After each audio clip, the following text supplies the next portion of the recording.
Welcome back. This is the gold market review for the 1st of February. Currently, gold is rebounding after a very notable sell-off that took place during the previous week.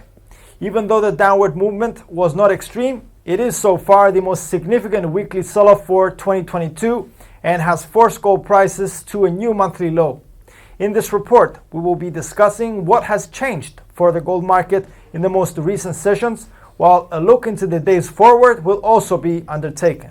At the end, our technical analysis for gold's price action is aimed at providing an insight on important levels that could come into play in the next sessions.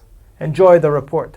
Most of gold's sell-off was carried out during Wednesday, the 26th of January, when the FOMC meeting took place. Gold had started losing ground prior to the start of the event, which may have been a sign that the market's expectations on what was to follow were correct.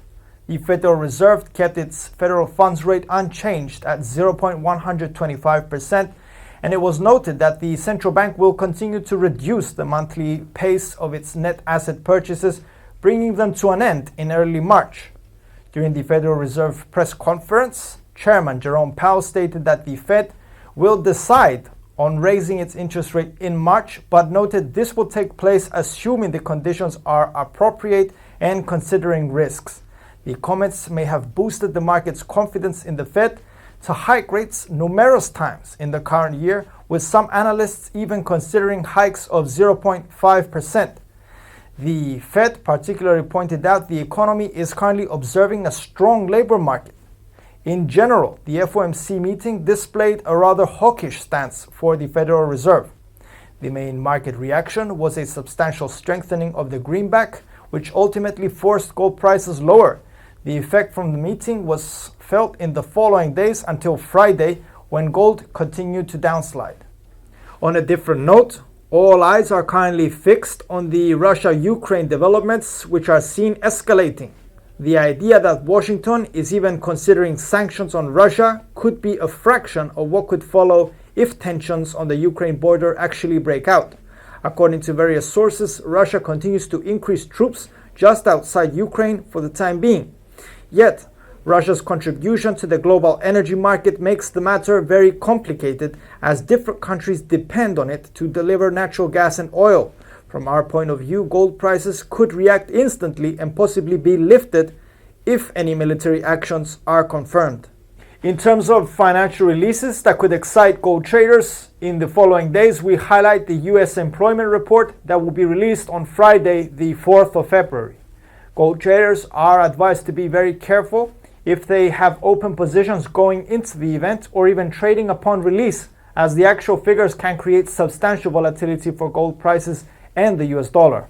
On the other hand, on the 3rd of February, we get the weekly initial jobless claims figure, the December factory orders, and the January ISM non-manufacturing PMI figure.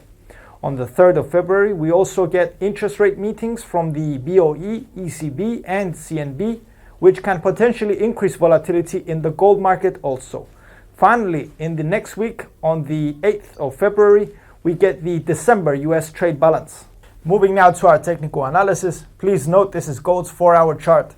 At the moment, we are seeing gold's price action nearing the currently noted R1 1810 resistance level, which was used previously as a support also.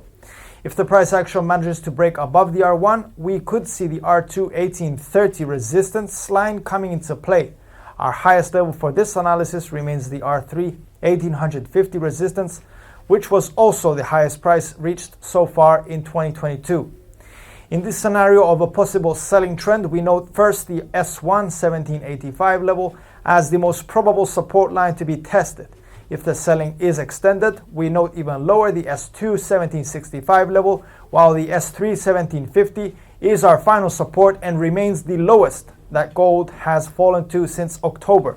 The RSI indicator below our chart seems to have elevated above 50, confirming some buying interest has most recently prevailed. Overall, we tend to maintain a sideways outlook for gold's price action, with the range between the R2 1830 resistance and the S1 1785 support being crucial for making decisions on the future price direction. Thank you very much for your time and focus. We appreciate your participation, and if you liked this video, please feel free to share and subscribe. From everyone here at IronFX, wishes for solid trading.